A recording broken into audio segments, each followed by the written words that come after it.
Well, in this morning's U.S. Bank Economic 360, a look at what's happening in our own backyard. What are the economic trends and forecasts awaiting us? Our very own Jim Russell, U.S. Bank's senior equity strategist, joins Business Watch producer Kelly Leon in the studio with a look at the major trends in Ohio and what they mean to us. Thanks, Peg.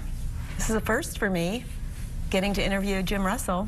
Kelly, good morning. It's so good to see you, Jim. Good to see you. So how is Ohio doing compared to other states? You know, I would characterize it with maybe a gentleman's bee. There are several things that are going right in the state of Ohio. Housing prices are on their way a little bit higher compared to national averages, and we'll take a look at that in just a second. That's always a positive. Secondly, manufacturing, as reviewed in last week's Economic 360, is really one of the important things that's going right in Ohio, and that also is important. We'll take a look at that in a second as well. And frankly, the fracking and shale gas work that's being done in eastern Ohio, jobs have increased 30% since 2011. We think that is something that, frankly, many states really cannot say. Now, there is a couple of things that perhaps do warrant our attention in terms of maybe some concerns and some negatives. The unemployment rate, unfortunately, is above national averages. What this graph indicates is the unemployment rate in Ohio is 7.4%. Preliminary data for December would indicate that the Ohio unemployment rate is 7.2. So I think that data is yet to come out, and that's a little bit above where we want to see Ohio's unemployment rate, but we do think it's headed in the right direction.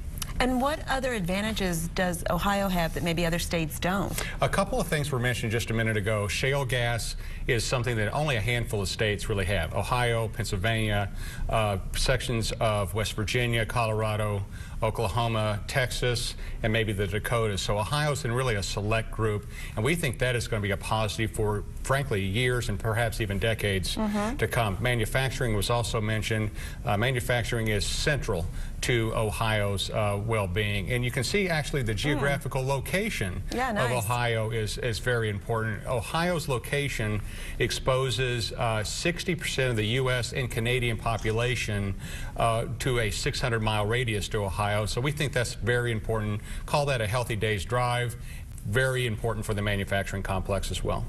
And you said housing was a factor. It is. Let's talk a little bit more about that. How are we doing here in terms of housing? Housing is really key because firm housing prices really help a couple of different important constituencies. Number one, it's a clear positive for the consumer in that 60% of America's households, their house is their largest financial asset, and that's no longer going down. You can see the graph here where Ohio's housing markets have actually outperformed quite handily the national housing markets over a prolonged period of time, and that continues to be the case. It also, of course, helps in the construction industry, is that for every manufacturing job or construction job that's formed, approximately 2 to 3 service sector jobs form around it. So we want a healthy housing market, and that, of course, comes through firm housing prices. So housing is key for us here in the state of Ohio. So probably 2 steps forward, 1 step back, and I think we're working on that 1 step back issue. Jim, we're so glad you're watching these issues for us. And as Brian likes to say, we appreciate you and U.S. Bank. Thank you, so Kelly. much.